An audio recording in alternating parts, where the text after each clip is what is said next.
Bom dia, pessoal do terceiro ano. Hoje nós vamos falar sobre funções oxigenadas. Nós já falamos bastante sobre algumas delas. Hoje nós vamos ver três coisas novas aqui. O resto vocês já conhecem, vamos só recapitular. Por exemplo, se eu falar álcool, acho que todos lembram o que é o álcool. Álcool é aquele composto orgânico que tem presença de hidroxila. Acho que a maioria sabe até aqui. Tem presença de hidroxila, álcool. Mas nós temos que ter um cuidado aí com essa presença da hidroxila, porque há compostos orgânicos com presença de hidroxila que não são álcoois. É dos quais nós vamos falar agora. Então, se nós tivermos a hidroxila num carbono saturado, aquele carbono que faz 4 ligações simples, que não faz ligação dupla nem tripla, este é o carbono saturado. Se a hidroxila estiver neste carbono saturado, nós temos um álcool. Os álcoois dos quais nós já falamos. Mas se a hidroxila estiver em um carbono insaturado, como aqui, é um átomo de carbono que faz ligação dupla com outro átomo de carbono. Nós dissemos que esse átomo de carbono aqui, estes também são átomos de carbono insaturados. A cadeia é insaturada e este carbono faz ligação dupla. Este é o carbono insaturado da cadeia, este e este, os dois são.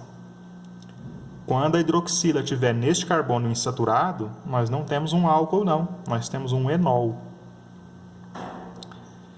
E se a hidroxila estiver ligada num carbono que estiver num anel aromático, ou no benzeno, no naftaleno, estiver ligado a hidroxila diretamente num núcleo aromático, num carbono do núcleo aromático, aí nós não temos nem álcool nem enol, nós temos um fenol.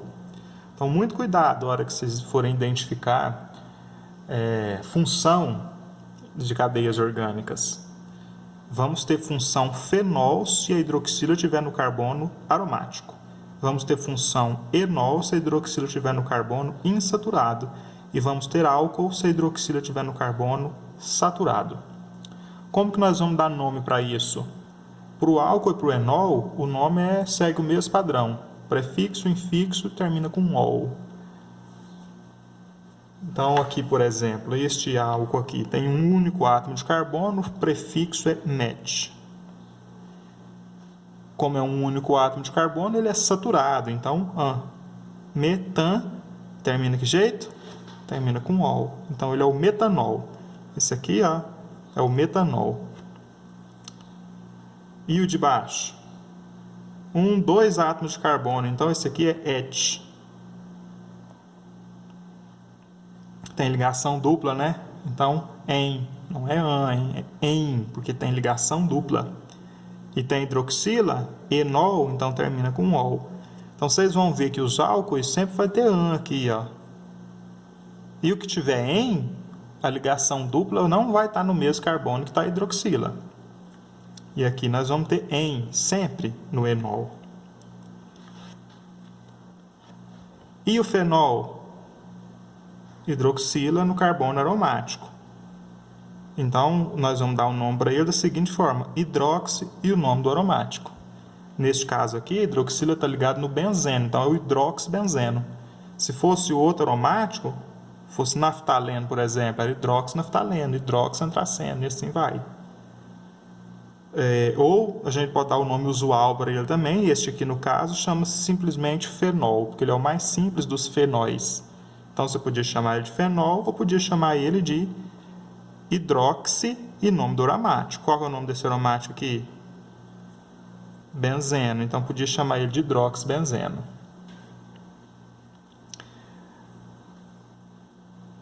Então, não se esqueça, hein?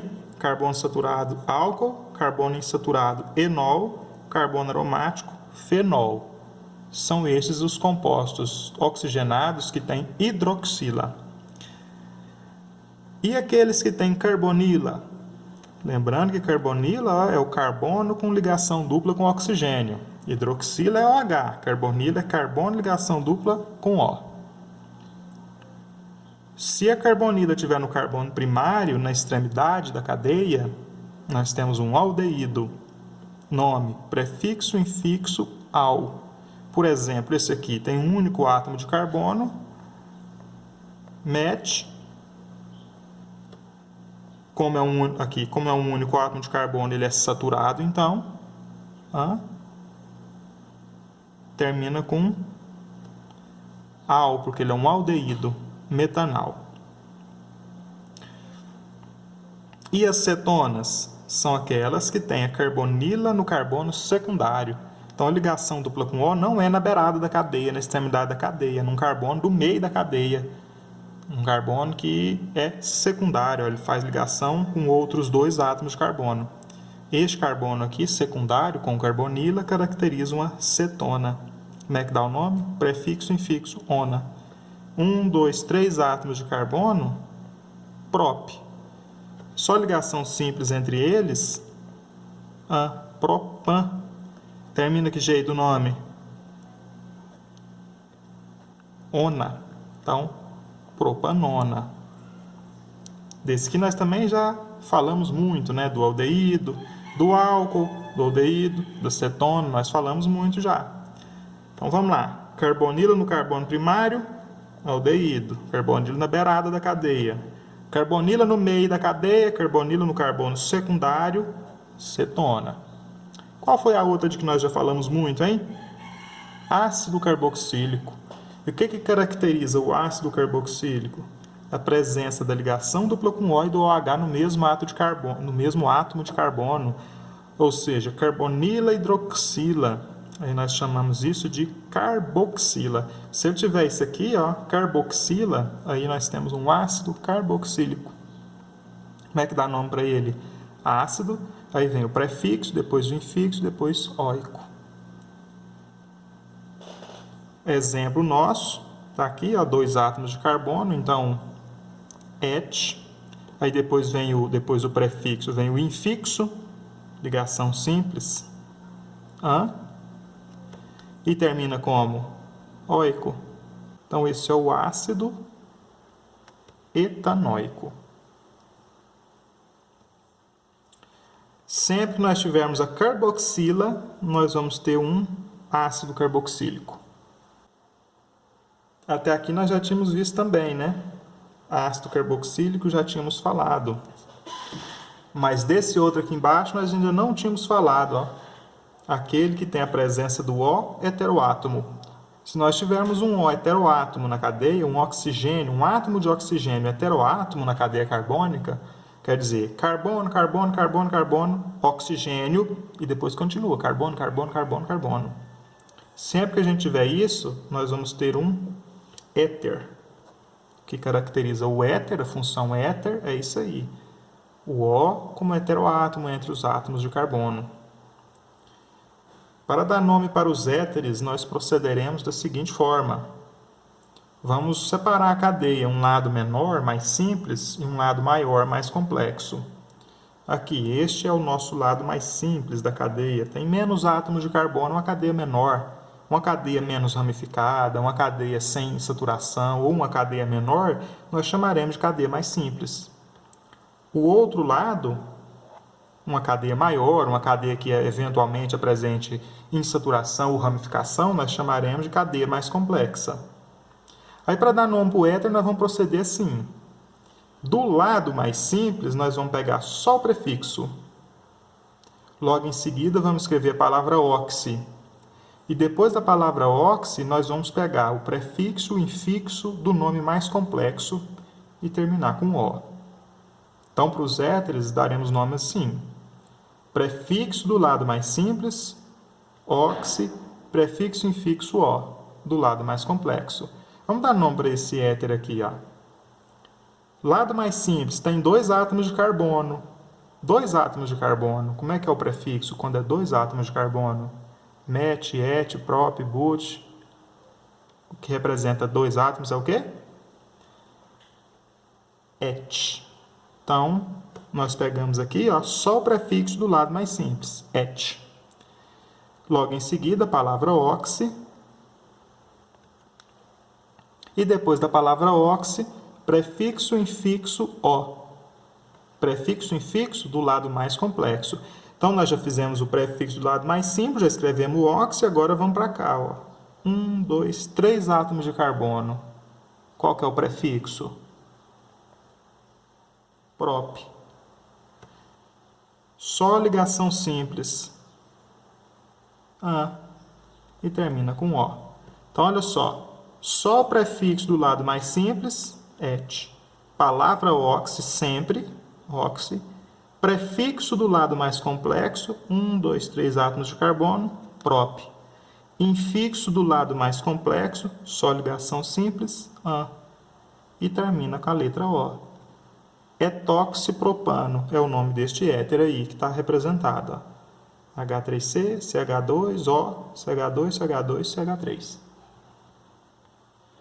Bom, então vamos lá agora. Algumas características desses materiais. Os hidrocarbonetos, aqueles que só têm carbono e hidrogênio, eles têm baixo ponto de fusão e ebulição, conforme o tamanho da cadeia. Se nós falarmos de cadeias assim, com massa molar próxima, com tamanho próximo, entre todos esses materiais que estão aqui e um hidrocarboneto, o hidrocarboneto seria aquele que tem o menor ponto de fusão e ebulição. São os mais voláteis. Logo depois deles vem os éteres. Por causa desse oxigênio heteroátomo aqui, ó, ele faz interações intermoleculares mais intensas, então sobe um pouco o ponto de fusão e ebulição. E vai subir mais ainda quando a gente estiver falando da presença da carbonila. Se eu tiver aldeído, se eu tiver cetona, o ponto de ebulição e de fusão sobe mais ainda do que no caso do éter. Esses materiais com carbonilas têm ponto de fusão e ebulição ainda mais altos. São menos voláteis que os éteres. Depois deles, bem à frente deles, vem os que têm hidroxila, álcool, enol, fenol, tem ponto de fusão e ebulição ainda mais alto, porque esses materiais aqui têm hidroxila, que faz ponte de hidrogênio. Ponte de hidrogênio são interações intermoleculares muito fortes, então é difícil da gente passar para o estado gasoso, da gente fazer com que as moléculas interajam menos. E os que fazem maiores interações intermoleculares, portanto, têm os mais altos pontos de fusão e ebulição desses compostos que estão aqui listados, são esses, os ácidos carboxílicos. Esse aqui tem verdadeiramente altos pontos de fusão e ebulição. Esse aqui já começa a ser mais alto que o da água. Então, quer dizer que eles fazem interações intermoleculares muito intensas, também do tipo ponto de hidrogênio, mas bastante intensas. Alguns exemplos de cada um desses compostos aí, de cada uma dessas funções orgânicas. Álcool, por exemplo, dentre essas funções aqui, com presença de hidroxila, o melhor exemplo que nós temos é o álcool do posto de gasolina, o etanol, também presente em bebidas alcoólicas, presente em diversos materiais. O etanol ele tem um carbono a mais do que o exemplo que eu dei aqui, que é o metanol. Também um álcool usado em competições automotivas, tirado de destilação de madeira. Aldeído, um aldeído bastante simples. Esse metanal que está aqui representado, também chamado de formaldeído. Esse aqui nós vamos falar de 3 nomes para ele. Metanal é o nome oficial dele. Formaldeído é o nome usual dele. E ele é vendido aí, o nome comercial dele é formol. Isso aqui também é usado em alguns produtos de beleza, em quantidade bem pequena, porque ele é um produto muito forte. A utilização mais adequada para ele mais adequada do que usar em material de beleza para embalsamar cadáveres, né? Então ele é um material que tem que ser usado com muito cuidado. O formol, ou metanal, o nome oficial dele. Exemplo de cetona, nós temos a mais simples das cetonas, está aqui representada, a propanona, que pode ser chamada usualmente de dimetilcetona. Assim como o formol, ele é um material muito forte, então ele tem que ser usado de maneira bastante diluída, tem que ser usado com muito cuidado na indústria, e a gente conhece ele pelo nome de acetona. Um exemplo de ácido carboxílico é o vinagre, oriundo o material que está presente no vinagre, o princípio ativo lá que está presente no vinagre, é o ácido carboxílico chamado ácido etanóico, esse aqui, ácido etanóico, oriundo da oxidação do etanol, aquele álcool lá do vinho. A gente fala que o vinho vinagrou quando o etanol que está lá presente se transformou em ácido etanóico. E um exemplo de éter é o etoxietano, ou o éter etílico, um éter bastante comum, bastante simples, que era usado como anestésico. Muito antigamente, ele era usado como anestésico. Causava reações adversas em muitos pacientes, então deixou-se de se usar o éter, mas ele já foi usado como anestésico.